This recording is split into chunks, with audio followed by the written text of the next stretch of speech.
اور نہ ہی ہمیں کوئی کمزور سمجھے. ہم کمزور نہیں ہیں, ہم پرامن لوگ ہیں, آئین اور قانون کی پاسداری کرنے والے لوگ ہیں. کوئی ویسے اتنا بد شکلا تو کوئی بھی نہیں ہے الحمدللہ پی ٹی آئی میں جس کو جا کے چھوٹی بڑی سرجری کرانی پڑے یا سر کے اوپر ٹنڈے اپنی چھپانے کے لیے نہ جا کے بال لگوانے پڑے. تو آپ اپنے گنجوں کی حفاظت کرو, اور وہ گونگلو مونگلو جو ہے نا, جو ہر وقت سڑکوں پہ دھکے کھا رہے ہیں, لوگوں کے ٹھڈے کھا رہے ہیں, لوگوں کی گالیاں کھا رہے ہیں, ان کی بات کرو.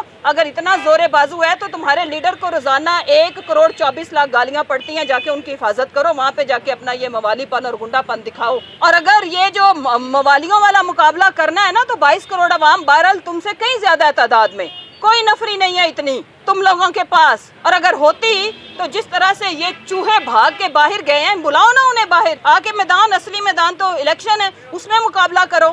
ہمارے بھی کارکن ہیں, ایک دن اگر خان صاحب نے کال دے دی نا تو تم لوگ چوہے بلوں میں گھس جاؤ گے, جس طرح سے تم لوگوں کو اس نے الیکشن سے دوڑایا ہے. لہٰذا ہماری شرافت کا, ہمارے رول آف لا کی پالیسی کا اور ہمارے پرامن رہنے کا ناجائز فائدہ نہ اٹھایا جائے. میں لبرٹی میں ہمارے بچوں کے اوپر, بزرگوں کے اوپر تشدد کیا جاتا ہے, شیلنگ کی جاتی ہے, ایکسپائرڈ شیلنگ کی جاتی ہے, ہمارے اوپر بس ہماری توڑ کے تشدد کر کے, میرے میاں کو تشدد کر کے جیل میں ڈالا جاتا ہے. میں بات کرتی ہوں 10 دہشت گردی کے پرچے میرے اوپر.